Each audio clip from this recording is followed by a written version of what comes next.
Today, we're diving into a brand that built a global empire, literally one cup of tea at a time. But trust me, this is not just a story about a beverage. It's a story about incredible ambition, massive risk, and, well, a really unexpected denim jacket that could change absolutely everything for them. Okay, so if you've been on social media or in any major city lately, you've definitely seen this cup. This is Chaji. You see, they've built this massive empire on their unique, fresh milk tea. It's become the go-to for millions of people. It seems like a pretty simple, super successful formula, right? Well, maybe not so simple. Because then, this showed up on their official online store.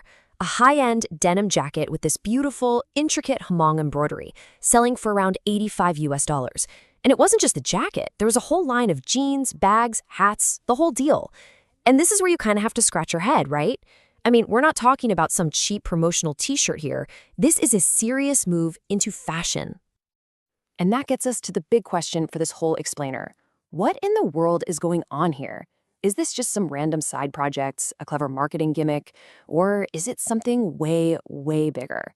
To really get the story behind the jacket, you first have to understand the man who built this tea empire in the first place. Yeah, to understand this brand, we have to start with the founder, Zhang Junjie. And his personal story isn't just some nice background detail. It's basically the operating system for the entire company. Seriously, his life and his philosophy, that's the key to figuring out why they make these bold, totally unpredictable moves. His journey is frankly unbelievable. After his parents passed away when he was only 10, Zhang Junjie was completely on his own. He apparently never even had a formal education. By the time he was 17, he was working in a tea shop. But he wasn't just another clerk. He was obsessed. He was a student of the entire business, learning everything from operations to the supply chain. Then in 2017, he opens the very first Chaji. And just a handful of years later, at 32 years old, he's ringing the opening bell at NASDAQ. It is the definition of a rags-to-riches story built on nothing but pure grit. Now, this isn't just some motivational quote he has on his wall. This is the code his entire company lives by. Think about it. That boldness of a rebel, that's where the risky fashion line comes from. The courage of a tiger, that's what drives their crazy fast expansion. And the agility of a monkey, that's why they can pivot and adapt so quickly. This whole philosophy is why Chaji never seems to play by the rules. So armed with that rebel code, Zhang Junjie didn't just build a company, he built a global phenomenon. Let's just take a look at the sheer speed of Chaji's growth, from its humble start in Yunnan province to its huge debut on the world's biggest stock exchange. Okay, so to get that big, you need cash, right? Well, after hitting a wall with about 200 stores, Zhang Junjie went to Beijing, apparently sat in the offices of venture capitalists for 8 hours straight, and walked out of there with over 300 million yuan in funding. That was the rocket fuel they needed for their global ambition. And with that rocket fuel, they just exploded. They went from being mostly in southwest China to expanding in a pace that is just breathtaking. As of the middle of 2025, we're talking about more than 7,000 stores all over the world. They created what one professor called a Chinese cultural experience hall that people everywhere were drawn to. Which all culminates in this moment, the NASDAQ IPO. The day the company went public, Zhang Junjie's personal net worth hit $3.2 billion. The homeless kid from Kunming was now a multi-billionaire. I mean, that's the peak of the mountain, right? The ultimate success story. But as anyone who follows the markets knows, getting to the peak is one thing, staying there is a whole other battle. And this is exactly where our story takes a sharp turn. Because behind all the flashy headlines about meteoric rises and billionaire founders, a whole new kind of pressure was building up. Say, when you go public, you're under a microscope 24/7. And the market? Well, the market can be an incredibly tough judge.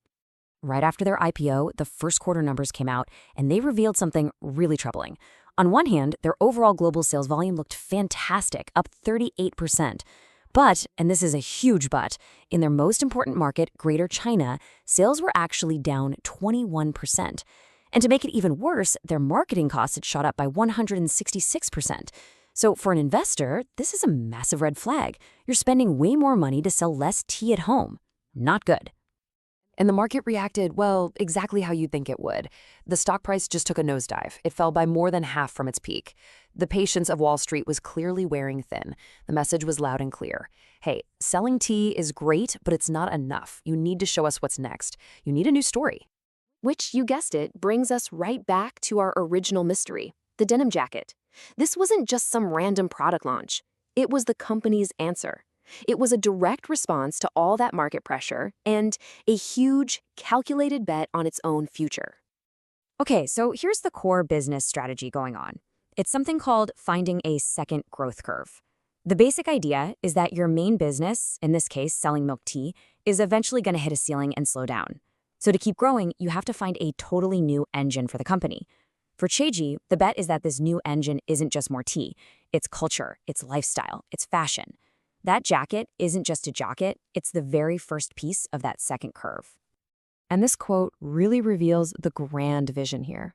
Zhang Junjie isn't just trying to boost a stock price.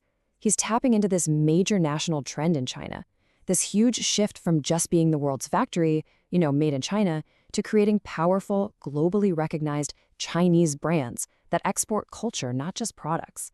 And Chaji wants to be at the very front of that movement. So in the end, it all comes down to this. Chaji proved its rebel spirit could completely conquer the beverage world. Now, it's betting that exact same spirit can build a global cultural powerhouse. But will the world actually buy a lifestyle from its favorite tea shop? That, right there, is the multi-billion-dollar question.